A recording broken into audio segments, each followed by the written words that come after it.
two top divers were exploring an underwater cave. Suddenly, the cave collapsed. An unstable slope of loose rocks slid down. Sand and debris instantly filled the narrow passage. Their only exit was completely blocked.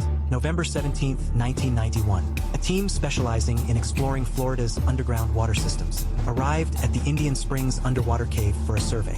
That day, 3 diving teams entered the water. The first team placed air tanks along the route.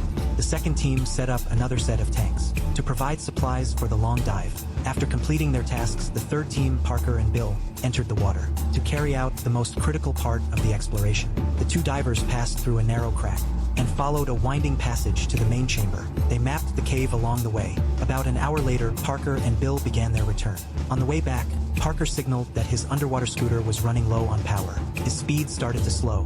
Bill tied a line connecting the 2 of them and used his own scooter to tow Parker forward. Soon, they reached a point about 150 meters from the cave entrance. There was an arrow marker there, and they followed it further. But then, the water started to get murky. At first, they didn't think much of it, but the farther they swam, the murkier the water became. Soon, visibility dropped to nearly zero. They had no choice but to abandon their scooters and pull themselves along the guideline by hand, slowly feeling their way forward. Finally, they reached the narrow crack, but the guideline disappeared straight into the sand. They pulled desperately, but it wouldn't budge. The narrow passage they had used before was now completely filled with sand and debris. They had to swim back a short distance, removing their empty tanks and the scooters. Bill took out a safety line and tied it to the buried guideline. Then he began searching outward, hoping to find another route around the collapse. But the passage was completely blocked. With visibility near zero, they couldn't tell where they were or what had happened. After failing to find an exit, Bill began to wonder if they had taken the wrong direction. He even swam to a T-shaped junction to double-check.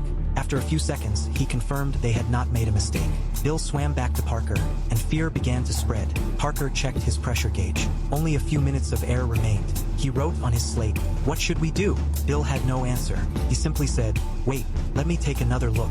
Bill secured the safety line and set out again to search for the exit. After he left, Parker made a desperate decision. He tied the safety line to the buried guideline. Then he removed the tank from his back and dragged it behind him. He began digging into the wall of sand. He squeezed sideways into the small gap he had created, laying guideline as he moved forward. After struggling for a while, the passage finally opened. But his air tank was almost empty. The safety line became tangled around the tank. Parker took his final breath and let go. Driven by instinct, he swam toward the decompression tanks. But just 9 meters away, he could go no farther.